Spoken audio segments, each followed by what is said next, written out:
Motivational story in Hindi. जितने अच्छे विचार होंगे, जीत उतनी ही शानदार होगी।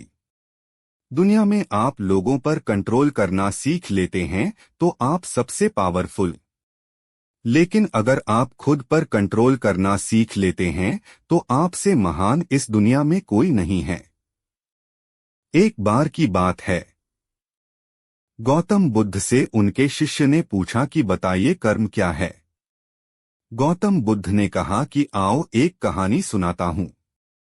एक बार एक राजा हाथी पर बैठकर के अपने राज्य का भ्रमण कर रहा था और घूमते घूमते एक दुकान के आगे आकर रुक गया।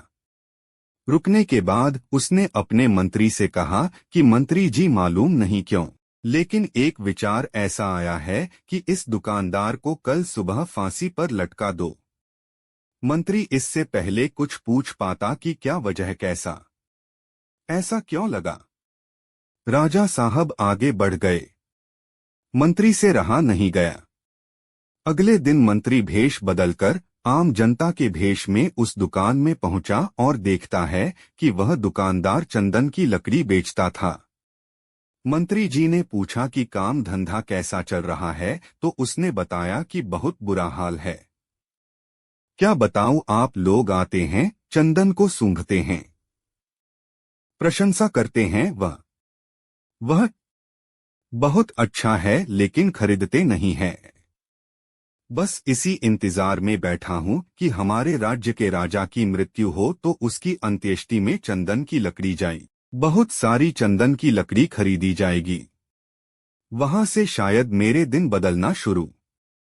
मंत्री को सारा खेल समझ में आ गया कि ये जो सोचना है, शायद यही विचार है नकारात्मक वाले कि राजा साहब जब यहां से निकले तो उनके दिमाग में भी इसके लिए उल्टा ही आया। बुद्धिमान मंत्री था, उसने एक विचार सोचा। उसने कहा, थोड़ी चंदन की लकड़ी खरीदना चाहता हूं। दुकानदार भी खुश हुआ कि चलो कोई तो ग्राहक आए। अच्छे से उसने कागज में लपेट करके चंदन की लकड़ी मंत्री को दी। उसे मालूम नहीं था कि कौन था।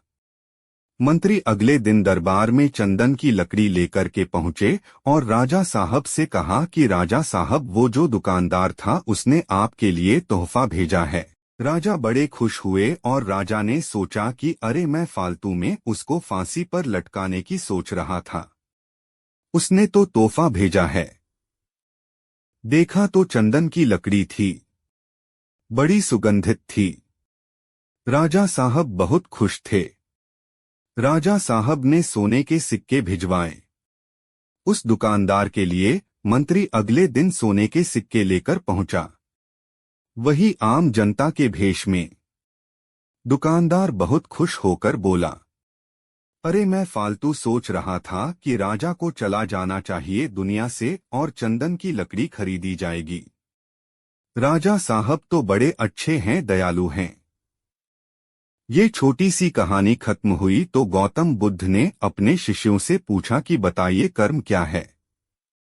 शिष्यों ने कहा कि शब्द जो हैं हमारे, वो हमारे कर्म हैं। हम जो काम करें हमारा कर्म, हम जो भावनाएं हैं वो कर्म है। गौतम बुद्ध ने कहा कि आपके विचार ही आपके कर्म हैं। अगर आपने अपने विचारों को नियंत्रित करना सीख लिया तो आप सबसे महान। इसीलिए थी हिंद वर्ल्ड आपसे कहता, अच्छा सोचिए तो अच्छा होगा।